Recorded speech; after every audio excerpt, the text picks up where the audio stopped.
Reading for the Bible in a year, October 27th.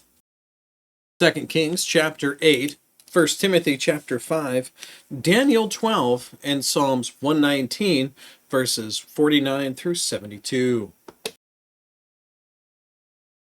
Now Elisha spoke to the woman whose son he had restored to life, saying, "Arise, and go with your household, and sojourn wherever you can sojourn, for Yahweh has called for a famine.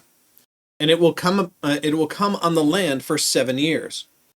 So the woman arose and did according to the word of the man of God, and she went with her household and sojourned in the land of the Philistines 7 years. At the end of 7 years, the woman returned from the land of the Philistines, and she went out to appeal to the king for her house and for her field. Now the king was talking to Gehazi, the servant of the man of God, saying, "Please relate to me all the great things that Elisha has done." And as he was relating to the king how he had restored restored to life the one who was dead, behold, the woman whose son he had restored to life appealed to the king for her house and her field. And Gehazi said, "My lord, O king, this is the woman and this is her son whom Elisha restored to life." When the king asked the woman, she related it to him. So the king appointed for her a certain officer, saying, "Restore all that was hers, and all the produce of the field from the day that she left the land even until now." Then Elisha came to Damascus. Now Ben-Hadad, king of Aram, was sick, and it was told him, saying, "The man of God has come here." The king said to Hazael, "Take a gift in your hand, and go to meet the man of God, and inquire of Yahweh by him, saying, 'Will I recover from this sickness?'"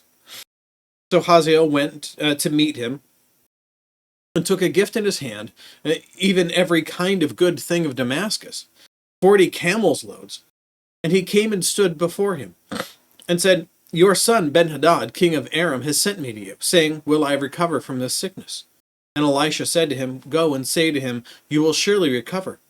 But Yahweh has shown me that he will certainly die."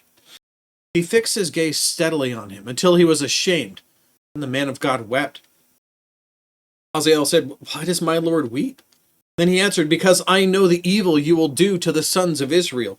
Their strongholds you will set on fire, and their young men you will kill with the sword, and their little ones you will dash in pieces, and their women with child you will rip up." Then Hazael said, "But what is your servant, who is but a dog, that he should do this great thing?" And Elisha answered, "Yahweh has shown me that you will be king over Aram." So he departed from Elisha and returned to his master, who said to him, "What did Elisha say to you?" He said, "He told me that you will surely recover." On the following day, he took the cover, dipped it in water, and spread it on his face so that he died, and Hazael became king in his place.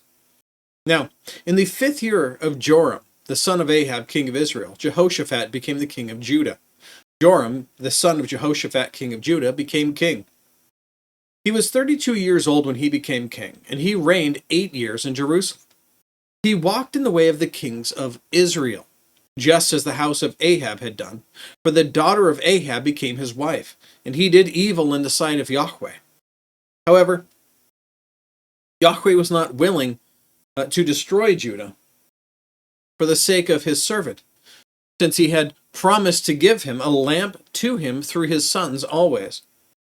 In his days, Edom revolted from under the hand of Judah, and made a king over themselves. Then Joram crossed over to Zair, and all his chariots with him. And he arose by night and struck the Edomites, who had surrounded him, and the captains of the chariots. But his army fled to their tents. So Edom revolted against Judah to this day. Then Libnah revolted at the same time. The rest of the acts of Joram and all that he did, are they not written in the book of the Chronicles of the kings of Judah? So Joram slept with his fathers. Let's just skip right past a bunch of notes. I'm going to make sure we don't miss them. There we go. It's going to take a second to get caught up, but I want to make sure we don't miss any here.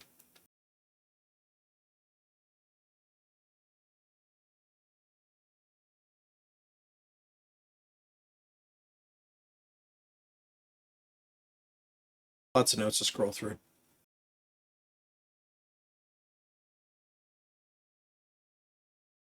Verse 24. So Joram slept with his fathers and was buried with his fathers in the city of David. And Ahaziah, his son, became king in his place. In the 12th year of Joram, king of Ahab, son of Ahab, king of Israel, Ahaziah, the son of Joram, king of Judah, began to reign. Ahaziah was 22 years old when he became king, and he reigned 1 year in Jerusalem. And his mother's name was Athaliah, the granddaughter of Omri, king of Israel. And he walked in the way of the house of Ahab, and did evil in the sight of Yahweh, like the house of Ahab had done, because he was the son-in-law of the house. Because he was a son-in-law of the house of Ahab. Then he went with Joram, the son of Ahab, to war against Hazael, king of Aram, at Ramoth Gilead, and the Arameans wounded Joram. So King Joram returned to be healed at Jezreel of the wounds which the Arameans had inflicted on him at Ramah when he fought against Hazael, king of Aram.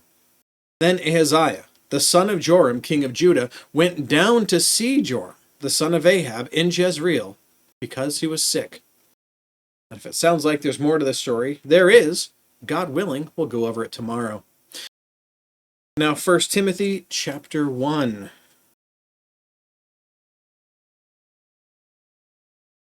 Paul continues, "Do not sharply rebuke an older man, but rather appeal to him as a father, to the younger men as brothers, the older women as mothers, and the younger women as sisters, in all purity.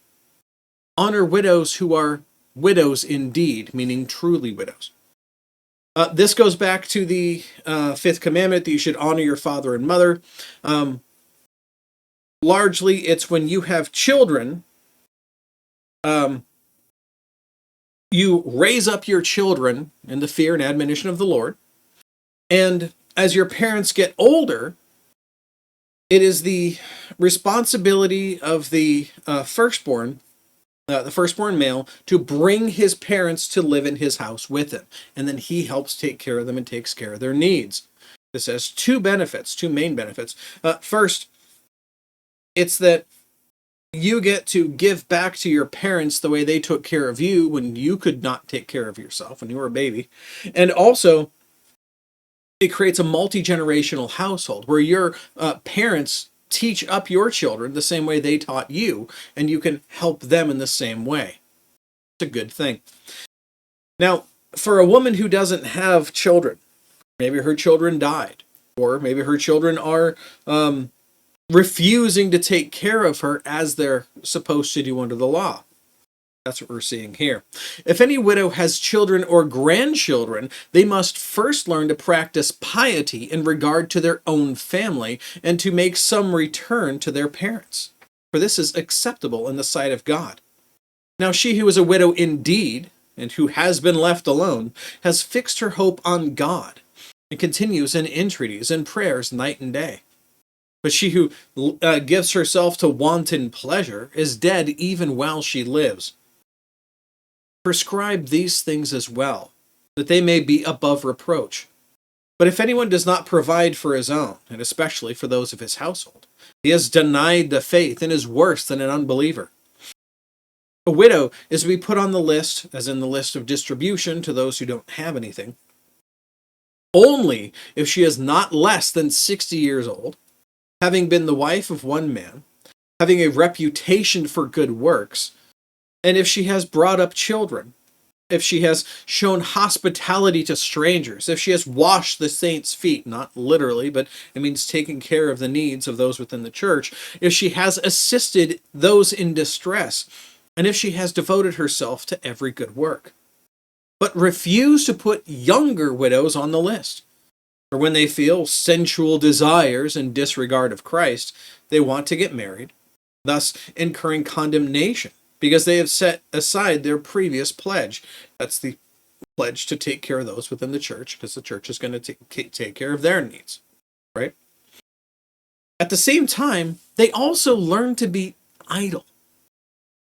As they go around from house to house, and not merely idle, but also gossips and busybodies, talking about things not proper to mention. Therefore, I want the younger widows to get married, bear children, keep house, and give the enemy no occasion for reproach. for some have already turned aside to follow Satan.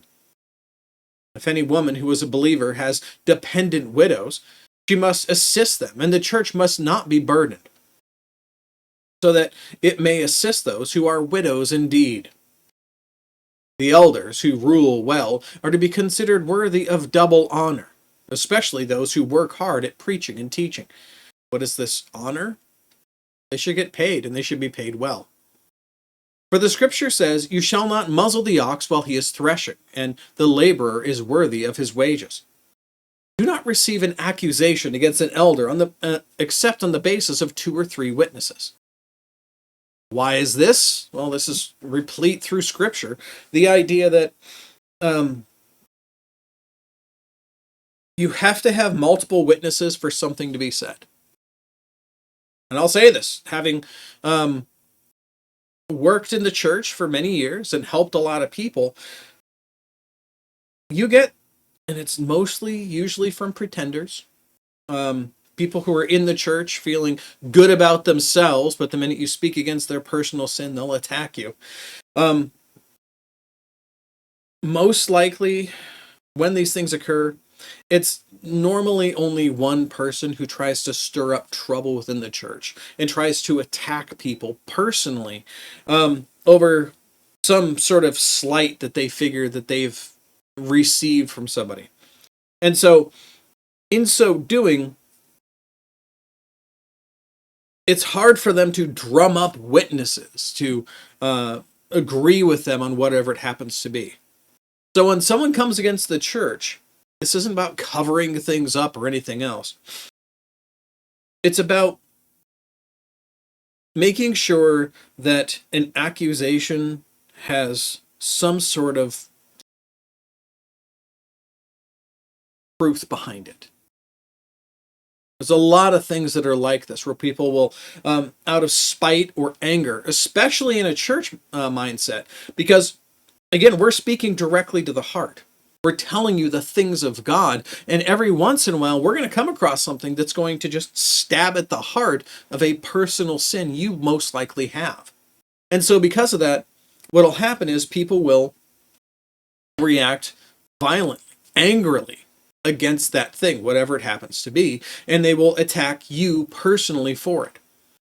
And they'll typically drum up some sort of accusation against whoever the elder is. So it's just to be mindful about that, to understand that these things will occur, and to expect it and act appropriately when it happens. All right, back to the text. Those who continue in sin will rebuke in the presence of all, so that the rest also will be fearful of sinning. This ties back into Matthew chapter 18. I solemnly warn you, in the presence of God and of Christ Jesus and of his chosen angels, to maintain these principles without bias, doing nothing in a spirit of partiality. Do not lay hands upon anyone too hastily. This means don't commission someone to an office in the church, and thereby share responsibility for the sins of others. Keep yourself free from sin. No longer drink water exclusively, but use a little wine for the sake of your stomach and your frequent ailments. The sins of some are quite evident, going before them to judgment. For others, their sins follow after. Likewise also, deeds that are good are quite evident, and those which are otherwise cannot be concealed. And that's all the notes to here. Now on to Daniel chapter 12.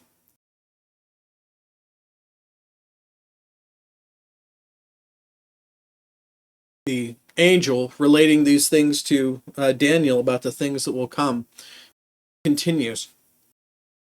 Now, at that time, Michael, the great prince who stands guard over the sons of your people, will arise. And there will be a time of distress, such as never occurred since there was a nation until that time. And at that time, your people, everyone who is found written in the book will be rescued. Many of those who sleep in the dust of the ground will awake, these to everlasting life, but the others to disgrace and everlasting contempt. Those who have insight will shine brightly like the brightness of the expanse of heaven, and those who lead the many to and those who lead the many to righteousness, like the stars forever and ever. But as for you, Daniel, conceal these words and seal up the book until the end time, or until the end of time. Many will go back and forth, and knowledge will increase. Then I, Daniel, looked, and behold, two others were standing, one on this bank of the river, and one on the other bank of the river. And one said to the man dressed in linen, who was above the waters of the river, how long will it be until the end of these wonders? I heard the man dressed in linen, who was above the waters of the river, as he raised his right hand and his left toward heaven, and swore by him who lives forever, that it would be for a time, times, and half a time. And as soon as they finish shattering the power of the holy people, all these events will be completed. As for me, I heard, but could not understand. So I said, my Lord, what will be the outcome of these events? And he said, go your way, Daniel, for these words are concealed and sealed up until the end time.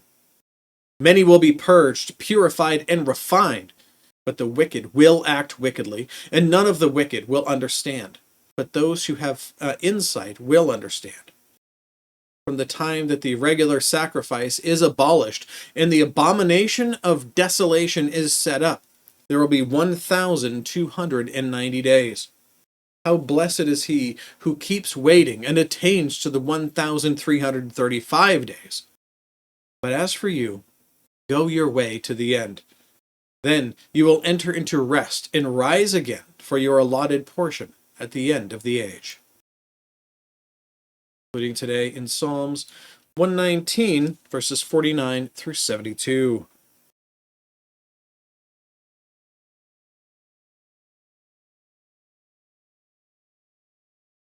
Zion, remember the word to your servant, in which you have made me hope. This is my comfort in my affliction, that your word has revived me. The arrogant utterly deride me, yet I do not turn aside from your law. I have remembered your ordinances from of old, O Yahweh, and comfort myself. Burning indignation has seized me because of the wicked who forsake your law. Your statutes are my songs in the house of my pilgrimage. O Yahweh, I remember your name in the night and keep your law. This has become mine, that I observe your precepts. Heth, Yahweh is my portion. I have promised to keep your words. I sought your favor with all my heart. Be gracious to me according to your word. Considered my ways and turned my feet to your testimonies. I hastened and did not delay to keep your commandments. The cords of the wicked have encircled me, but I have not forgotten your law. At midnight I shall rise to give thanks to you because of your righteous ordinances. I am a companion of all those who fear you and of those who keep your precepts. The earth is full of your loving kindness, O Yahweh. Teach me your statutes. Heth, you have dealt well with your servant, O Yahweh, according to your word. Teach me good discernment and knowledge, for I believe in your commandments. Before I was afflicted, I went astray, but now I keep your word. You are good and do good. Teach me your statutes. The arrogant have forged a lie against me. With all my heart I will observe your precepts. Their heart is covered with fat, but I delight in your law. It is good for me that I was afflicted, that I may learn your statutes. The law of your mouth is better to me than thousands of gold and silver pieces. That's it. That's all the reading and all of the text for today. God willing, we'll be back tomorrow. Behold the word of the Lord.